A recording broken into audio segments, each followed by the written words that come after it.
ACB వల్ల అవినీతి తిమింగలం చిక్కింది. కరీంనగర్ జిల్లా గంగాధర మండలం మధురానగర్ గ్రామ పంచాయతీ కార్యదర్శి అనిల్ ఏసీబీ వలలో చిక్కారు. ఇంద్రమ్మ ఇల్లు బిల్లు మంజూరు చేయడానికి 10,000 రూపాయలు తీసుకుంటూ ఏసీబీ అధికారులు రెడ్ హ్యాండెడ్గా పట్టుబడ్డారు.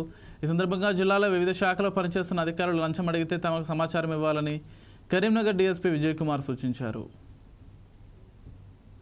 కరీంనగర్ సార్ ఈరోజు మునిగల అనిల్ అనేసి పంచాయతీ సెక్రటరీ గారు గ్రేడ్ 4 మధురానగర్ గంగాధర మండల్ కరీంనగర్ డిస్ట్రిక్ట్ వీరు ఒక కంప్లైంట్ దగ్గర ఇంద్రమ్మ ఇళ్ల కోసము 10,000 రూపీస్ డిమాండ్ చేశారు.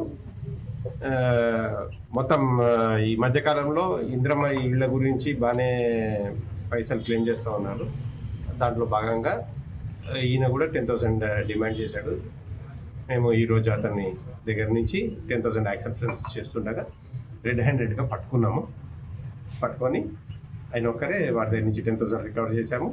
అతనిది right hand fingers red handed వస్తే మనకి దాని మీద తీసుకొని క్యాష్ రికవర్ చేసి అతన్ని అరెస్ట్ చేసి రేపు అతను రిమాండ్ చేస్తాము. కంప్లైంట్ ఏంటండి? కంప్లైంట్ పేరు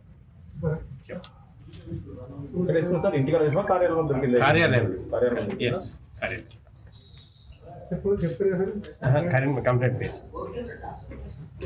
ఎవరైనా గవర్నమెంట్ ఆఫీసర్స్ ఇప్పుడు నెక్స్ట్ వచ్చే దీపావళి పండగ సీజన్స్ పండగ మామూళ్ళు అని కానీ లేదంటే టపాకాయలకి షాపులు పెట్టుకోవడానికి లంచాలు కానీ అలా డిఫరెంట్ దీంట్లో అడుగుతూ ఉంటారు.